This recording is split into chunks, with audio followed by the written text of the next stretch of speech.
So thank you all for sticking with us, for what has been a very long, but hopefully very informative day. I thought we were going to be holding you up from happy hour, but as you can see, we're actually joining you. So I think that's something to help us get through the day, especially the end. Yes, so I'm really excited just to redo the introductions a little bit since we weren't on stage. Closest to me, we have Orlando from Thoma Bravo, and then we have Steve Daly from Instructure, which actually IPO'd about a month ago. So no longer a portfolio company, but a big event for Steve. And then Sean Olesen on the end there. So today we're talking to you about the acceleration of digital adoption, right? We all know that this happened during the pandemic. On my patch covering banks, I know I used to listen to CEOs complaining about the persistent demographic of people who still cash their checks at the teller, right? And now you're seeing people take out entire mortgages from their phones. So a huge shift. We've definitely seen a transition from the pushing digital adoption to all of a sudden trying to keep up with digital demand. So my first question, I'll turn to Orlando. What do you think has been some of the biggest catalysts for the digital adoption, and where are you seeing the fastest pace of acceleration in your portfolio? Thank you, and by the way, cheers to everyone. It's so good to be here in person. It's really special, and I'm enjoying it. And also be here with a new friend and my old friend, Steve. We've known each other for 13 years now through various companies. So it's really special for me. Thank you for the question. Thanks for having me. So a couple of things. When you look at digital transformation, and it's very basic to understand why it is accelerating so quickly. If you look at before the year 2010, software was on-premise, which meant it was difficult to consume, right? Because you needed to build big IT departments to be able to manage it. The implementation cycles for these technologies were very long. Secondly, you had to buy products, which meant you were limited to the capital expenditure budgets of your customers. 10% of revenue or so. You're competing with other CapEx needs of companies. And third, when you think about it, the solutions that were being provided by the industry forever before 2010 were back office things. ERP, materials resource planning, cost of goods sold solutions. 2010 comes in and SaaS and cloud computing take a hold and becomes irreversible. And what that means now is it's easy to consume because you put these products up in the cloud and you instantly have your workflow available. 2, you rent the products, which means your budgets as a customer are infinite. If a software solution improves your revenue or reduces your cost in that year, you certainly have budget to buy it. And finally, when you think about it, the whole industry now is developing solutions that are running the operations of companies, automating engineering processes, AI, making decisions. And we see this, to get to the punchline, we see it in every single industry. The point is that every company is becoming a software company, and that is the end state. And it is very obvious that that will ultimately happen. And whatever industry is not really employing software and having a key important digital strategy, whatever companies within the industry, they're going to get left behind. I'm going to end with education because I'm going to tee it up for the two of you. Look, this is our journey. In 2005, we owned a company called DataTel. Incredibly valuable company in the education space. And it provided back office solutions to higher education institutions. It ran student information systems, so HR, finance, accounting, the registrar's office, financial aid, very important things on premise, but back-end related. We sold that company to private equity. Since then, it's traded between private equity firms at 20 times EBITDA. The growth rate is about 5%, well worth it for a good business. Now, we're involved with Instructure, with Steve. And Instructure is the largest learning management platform in the world. And it is in the middle of improving student outcomes and allowing students to learn. It's a $30 billion market. It has 30 million users. And when I spoke to the president of an Ivy League institution at the beginning of the pandemic, the president said, I want two things to happen. I want all my classes on Zoom, and I want all my coursework on Canvas, which is the Instructure product. I spoke to the head of the San Francisco Unified School District, public schools. And he said, you know what, this product is unbelievable now because we're going to use it in the post-pandemic world, because the big issue we have with public students in the inner city is that in the summers we lose them and they fall behind 1 to 2 years in reading. So these platforms are going to allow us to hopefully improve outcomes. Now that company grew in Q1 28% and has a 33% EBITDA margin. And that's how software is eating the world, and this is a good example of it. Yeah, so Steve, I'll ask you the next question. Obviously, there was a huge shift in the education space as soon as the pandemic hit. So can you talk to us about some of the ways you saw that digital acceleration impact your business and how you were able to make that transition at scale? Yeah, I think it's remarkable. So when Orlando and I first worked together was when I was at Landesk, and it was infrastructure software, security, desktop management, you know, at the time, the entire industry was starting to go through this digital transformation. But I think the thing that was left behind a little bit was education. And what we found was that as we went through the pandemic, two things really happened. One was the government stepped in, and the government came in with big funding, CARES Act funding, ESSER funds to help build out the infrastructure that was necessary for digital transformation. Because if you think about it, you cannot really deliver an education service to a school district that only 70% of the students actually have a laptop or a device to access the internet. And so with what we found was during the pandemic, CARES Act funding, the majority of it went to buy Chromebooks or desktops or wireless access, so that now over 90% of all students have access to technology in the classroom. And then what we saw was you had a generation of teachers that were, you know, they had 20 years worth of lesson plans sitting in a file cabinet in the corner of their office. And they were saying, look, it's a big lift for me to put this all online, but during the pandemic, they had to. And now what they're starting to recognize is, to Orlando's point, was that this isn't just something that, you know, helps the administration of education. This actually enables me to be able to deliver education in a way that I've never been able to do. It automates a lot of the manual processes, like handing out assignments, grading them, collecting them, and it really allows me to focus on what I went into education for, which was teaching. And so what we're seeing is a complete 180-degree change in the attitudes towards the use of technology in the classroom, and it's been amazing to watch. And to me, this is a fantastic investment opportunity in ed tech, because what we're experiencing right now in education is kind of that fundamental infrastructure, like Orlando talked about, right? The back office stuff. It's all getting put in place, just like kind of 99, 2000 was for the internet. And where the value really accrued over the next 20 years with internet stocks was the services that ran on that infrastructure. And what we've experienced over the last 24 months is an unprecedented amount of money going into building out that infrastructure in education. And this is where I think we'll really start to be able to deliver on some of the promises of things like personalized learning and the ability to reach all of those students, right? Whether they can afford to go to, you know, a summer camp during the summer, or whether they have to, you know, hold down a second job because, you know, for their family, and so they can't be in class all the time.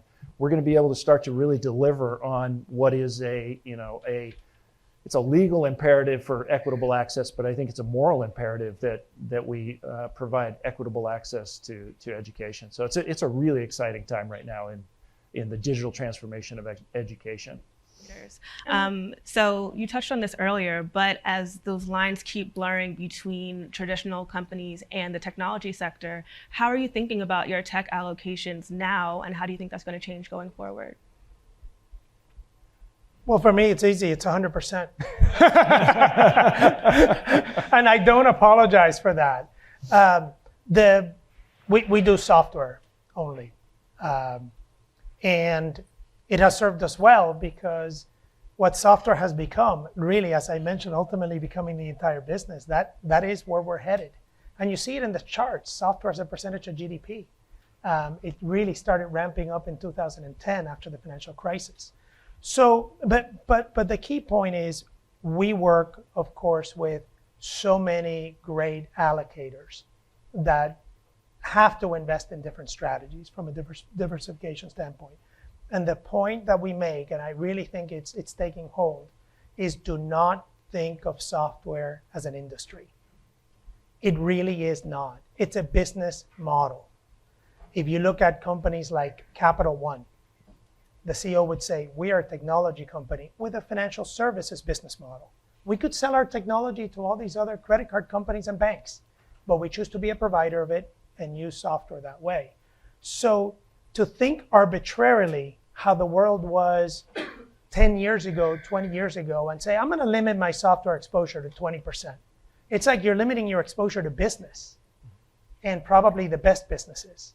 So you really have to think about the end markets. We have a real estate software company, RealPage. They behave like a real estate fee manager. They go up and down with that market, but with better metrics. The same thing in education. Would you rather own a K-12 school with students and teachers and security issues, or would you rather own the software company that enables all that environment? And that's at least how we talk to allocators. So what hurdles do you think that industry, just corporate America in general, still has to overcome to get full adoption? Well, I talked a little bit about it from an education perspective, right? The way that education is delivered, the way that educators interact with students, student engagement, the definition really had to be flipped on its end, and there's this concept of flipped classroom where a lot of the work that normally you used to do in the classroom now you can do remotely. And when we get together in the class, this is about how we work together, this is how we collaborate, this is how we focus on kind of that observational learning, which you can't get when you're 100% online. And so I do think that the pandemic forced us to think differently about how we do that. And I think that's been an inhibitor historically to education adoption of technology, but it's something that really was pushed to the side with the pandemic. I'd add to that something really specific, which is cybersecurity. In the on-premise world, cybersecurity was more about the fear of people really outside of your enterprise, the bad actors. Now, cybersecurity is becoming so important to fuel digital transformation. Because right now, the numbers are, of the workflows that exist that have been digitized already, of all of those, around 50% are on-premise and 50% are on the cloud. And what is stopping a faster adoption of those workflows into the cloud is cyber. In addition to that, the whole world is full of workflows that have not been digitized at all, that are going straight to the cloud. And this cloud environment is becoming a field day for hackers. And the fact that most companies are hybrid, and I mean not in terms of work, but in terms of half on-premise and half on the cloud, is creating a big problem because these cybersecurity systems are either or. Many of them are meant to protect, call it the old systems, and many of them are meant to protect the new systems. And with companies, we ask enterprises, what is your cybersecurity posture? That is the way people think about cyber. How are you protected, and are these systems talking to one another or not? Now, we are, at Thoma Bravo, we are by far the largest investor in cyber and private equity. I mean, we currently have $5.6 billion of revenue coming from cyber companies, which is twice as big as the largest independent cybersecurity vendor that's publicly traded in the world. So we try to touch every single avenue of it. That's a big challenge. It's a big problem, and we and other groups are looking to address it.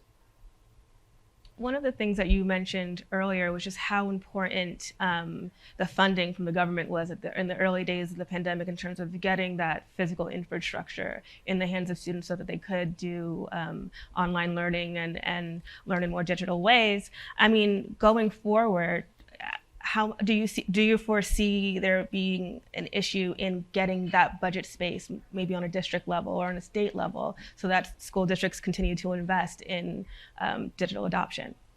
Yeah, we've done a lot of kind of primary research around this, and what we found is that when we ask the budget owners, either higher ed or K-12, higher ed's driven by enrollments. That usually is where budgets come from, whereas K-12 is state funded. But regardless of what happens with their budgets overall, they're going to spend as much or more on a few of these core digital technologies like the learning management system, right, that have become core critical infrastructure to being able to deliver on the promise of teaching and learning. And so I do believe that a lot of the investment again went into building out that core foundation, and now where that value is going to accrue is to the analogous Facebook service that runs on top of the internet. It's going to be that in education, the platforms that can now take advantage of that ubiquitous infrastructure is where the value is going to accrue over the next 10 to 12 years, and that's where they're going to spend their money, because it results in better outcomes, which is the return on investment metric for education. The customer does decide every year whether they're going to renew or not, to the extent it's a one-year deal, and they have the opportunity to choose the best provider at the time. So the software vendor itself has to invest a lot more in product management and technology to stay ahead of everybody else, which fuels more innovation as you go through. And that's what we're experiencing now. That's fueling digital transformation. And then on top of that, you had the pandemic, where I was really proud of leaders and corporate leaders in the world, where instead of hiding underneath their desks, they said, no, we better accelerate this, because this is the only way. And as a software company, being in the cloud offers you a moat that a premise company can never match, because I can roll out a feature and I can find out tomorrow how many people have adopted it, right? And I get that feedback real time. Whereas with prem software, you have to wait till they upgrade in 18 months, and then you start to get the feedback as to whether or not the feature is working. I can do that. I can do A/B testing today. Just, do you like it using it this way better than this way? And so those SaaS companies there's a flywheel that starts to happen, because not only are you forced to innovate, but you now have a platform that you can innovate so much quicker than somebody that's on-prem and doesn't have that visibility and that telemetry to make those changes. So it really is a model that's, for a lot of reasons. Orlando talked about a bunch of the reasons why SaaS is so important, but it really does give you a sustainable competitive advantage against non-SaaS platforms. Well, speaking of cloud adoption, and Orlando, you mentioned how it's accelerated since 2010, but the reality is we're still very far from full adoption. I think just yesterday a press release crossed my desk of a big bank just now making that transition, announcing that it's making the transition to cloud. So as you're navigating the space and looking at potential investments, how important is whether or not you're a hybrid cloud model or a 100% cloud model, and how are you thinking about that when you're picking investments? Oh, you value the cloud vendor so much higher than somebody in transition. And as a company, as a software vendor, it is so painful to do that transition. Because remember, the basic premise is, in the on-premise model, you get paid 100% today. You move to cloud and you start getting paid over 3 to 5 years. That's the equivalent. But you have your same cost today to deliver. So how you do that is very tricky from a profitability standpoint and standards. And then on top of that, you have your culture that you have to deal with. I love what you said on delivering the solutions. In the cloud world, another huge advantage is all of your customers are in the latest release of your product. You're supporting one release. In the on-premise world, you're supporting 10 releases from 5 years ago, and people don't get adoption to the new things. It takes a long time to implement. But the way the whole customer care works, the way sales people get compensated is different. The way you build product and features is different. So all that, for all those reasons, we really focus on cloud, and it's a better business model anyway. 100% of your revenue is recurring. And if you manage product innovation, and you can participate in the value uplift with your customer on more value to them, a bit more price to you, and that beats your wage inflation. You really have a machine like yours. Yeah. Which we like. Yep, we do. We love it. So I guess now that, this question is for Steve, but now that we're here, now that, as we've covered, students have the iPads, they have the laptops at home to enable this, but at the same time, you have a lot of school districts which are pushing for a return to normal. They're pushing to just go back to the way things were in 2019. Like, where do you think ed tech goes from here, and what's the future? Yeah, I get asked this a lot. Does my software, is it become irrelevant once we go back into class? But the reality is, if you think about the digital transformation, right? Digital transformation doesn't mean you jump onto Zoom, right? And synchronous video is not digital transformation. That part is probably going to go away, right? As teachers come back into class, students come back into class. But the ability to do an assessment, send out a quiz online, get that feedback right away, as a teacher, get a heat map and see that, Johnny over here is having trouble with long division, Susie's over here having trouble multiplying fractions against the standards that are out there. That level of visibility, it takes a cognitive load off the teacher so that they can focus on, okay, now what do I need to do with this student versus this student? That's where we start to really get into personalized learning. And so I think what we are finally to the point where, as this adoption really becomes ubiquitous, now we can start to deliver on this idea of, let's give each teacher a personalized learning path to work with each student in the classroom. That's where I think the promise is, and it's been decades in the making, but I think the pandemic really flipped the switch on that transformation, so that we now have the data, we have the information, we have the infrastructure to be able to live on that promise. No Child Left Behind was, it's really weighted, and some people love it, some people hate it. Most people hate it, but the idea behind let's create these opportunities for every student, regardless of where they are in that learning journey. That's a promise that changes society. Because the consumer is driving technology adoption in institutions and businesses.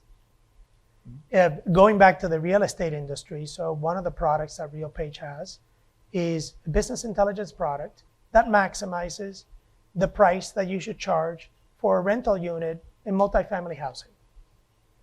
Through AI and through knowing where everything is priced in the community, what the comps are, what the wealth is, what demographic you're going after, and it does that.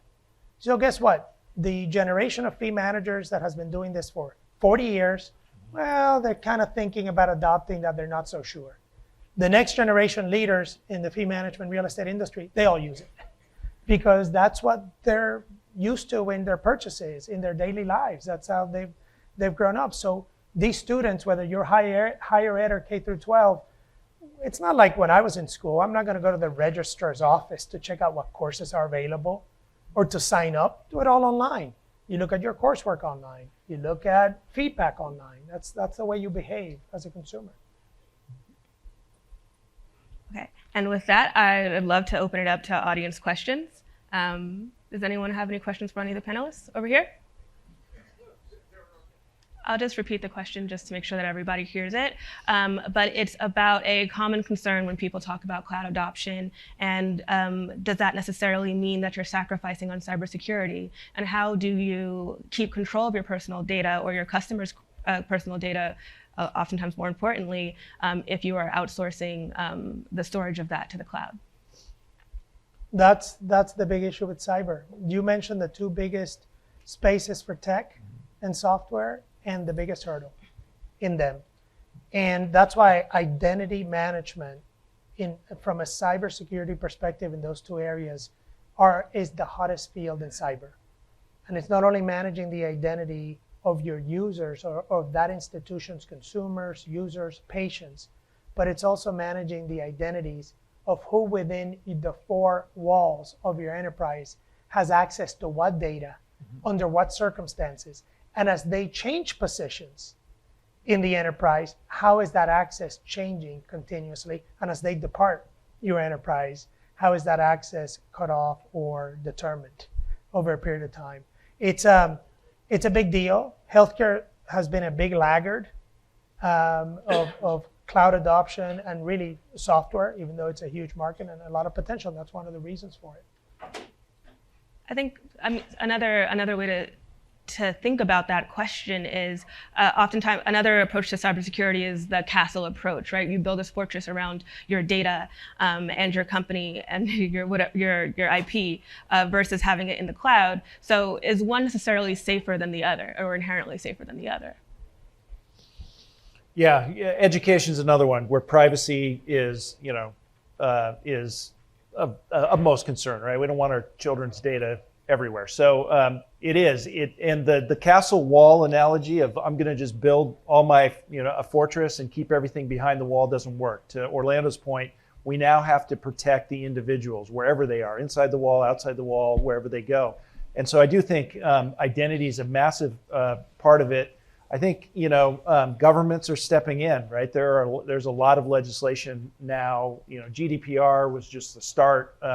Now the data in motion and what do we do with that data, I think is going to become increasingly legislated, which, I don't know that as an industry guy, I don't know that I love that, but I do think that gives a level of confidence to those industries that are really concerned about privacy to feel okay about where their data is and how it's being handled. I saw this hand first, and then I'll go there and there. Right here. Oh. To what extent has the digital age, computer technology, mitigated the development of critical thinking, where one develops the ability to analyze and come to conclusions? And to what extent has it advanced critical thinking and the development of conclusions? Because you can see people react to sound bites today as opposed to, and don't think through the issue, whatever the issue is. I'm an optimist. So net, I think it's advanced it. At least in the things in business-to-business software that we're involved in. For example, you think about software penetrating the operations of companies, not the cost of goods sold and not the back office. So in really interesting solutions now, like we used to want a company that automated engineering processes. So the engineers could spend their time, those knowledge workers, on many more important tasks than rudimentary tasks. So there are many case studies of the human really spending more time, being more thoughtful on what a machine-to-machine communication is incapable of doing, or where you need extra creativity. Now, social media is a different story. And that has a whole host of other implications that I think society is trying to navigate, and the government is trying to navigate with these big companies that are kind of sitting side by side, threatening their authority and their ability to have democratic processes, set policies. That's super interesting, and I'm not sure I have a point of view yet on that. I think I would agree that, you think about what a teacher can do today with an LMS is, they used to spend a lot of their time going and getting that lesson, that homework assignment out of the file cabinet, making copies, handing it out, collecting it, grading it, putting it into the grade book. All of that's now automated for them. So where they spend their time now is looking at, okay, how do I help this student, better? How can I better mentor? How can I better inspire that person? So I do believe it's a net positive for society in general. But to Orlando's point, I do think I think social media is playing the role that media has always played. Right? It has the ability to shape thought in society in general, and there's always been the complaint when movies came out, and right. But it's now amplified, and that microphone is just 10 times what it was under old technology. And so I do think that's a different question, and I do think that's something we've got to deal with as society. But in general, it's a net positive from an ability to critically focus on what's important. Okay, so with that, I maybe end with a bit of a selfish pitch for Hardware, also continued investment in hardware. I've actually been locked out of my work computer for most of today because of a hardware issue that's rendered basically a useless hunk of metal. So you do need both if I'm going to access the software. So yes, thank you to all our panelists, and thank you all for staying with us for this long day. Thank you.